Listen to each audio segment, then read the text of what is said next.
Hi, my name is Yola. Somebody who meets me and then thinks that I'm going to be myopic and I'm going to be one note hasn't paid any attention. I love the process of collaborating and writing. And so I feel like my calling is in one half to be this lightning rod of inspiration. And then the other side is to then open that up to the world, or open that up to the collaborators. My upbringing has influenced my musical style through listening to disco in the womb. My late mother used to DJ.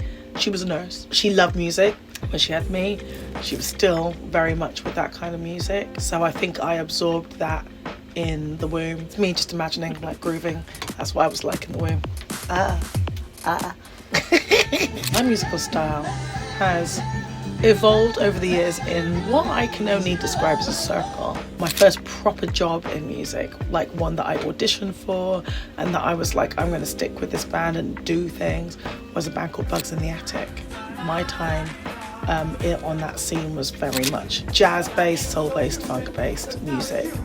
When I finally made some money, I was like, wow, okay, I might actually be able to compete here. So then I decided to invest in myself. Definitely got into a lot of like guitar music. I bonded with my mother over guitar music as well as disco. And when she passed, I really wanted to just revisit those things that we bonded over.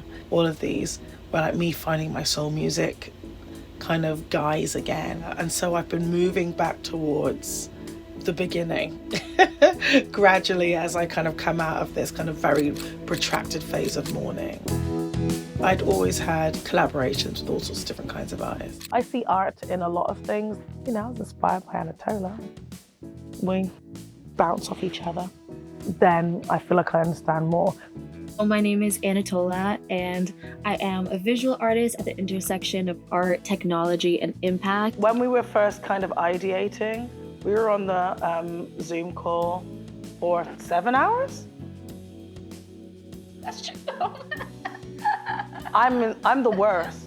I have a background in filmmaking, and from there I found that emerging technologies like AR, VR, and today even artificial intelligence are tools to build worlds. I had the pleasure of meeting Yola when she came to a film screening of a sci-fi short film I had made, and we connected on all things sci-fi and Afrofuturism. So here with Yola, we're able to use interactive visuals that are able to change based on her movement or vocals.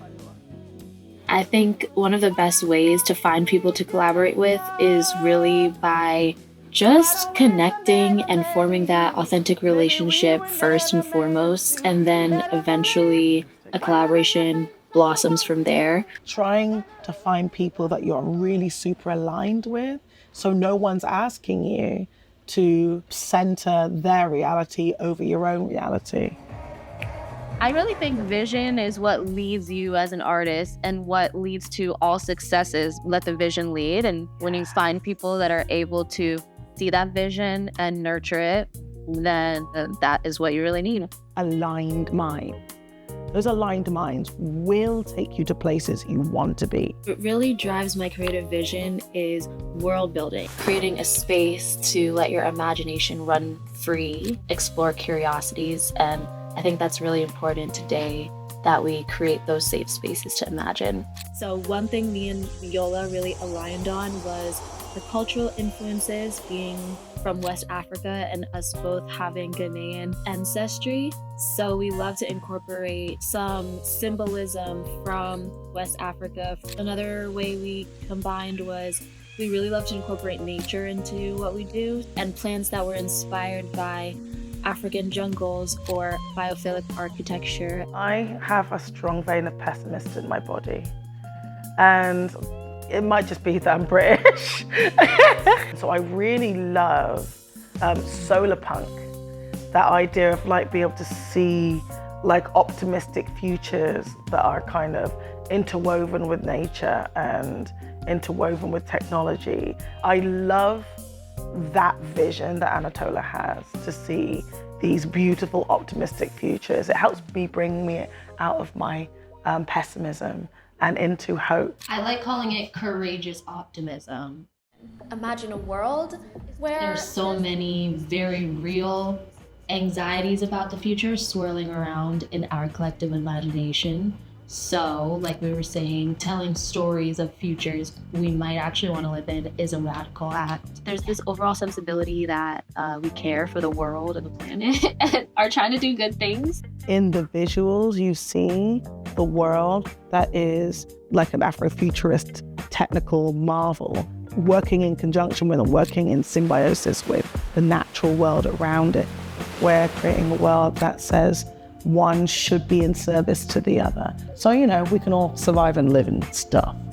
The impact that collaboration has on my creative process is, on the most foundational level, me not losing my mind. When you're me, you can hear the idea in your head. It literally lands like bang. I can hear it, but I need to act on it. Collaboration allows me to act on it. Even though I may hear a lot of the idea in my head, that's why collaboration for me is super important. It's the perspective that makes it extra spicy.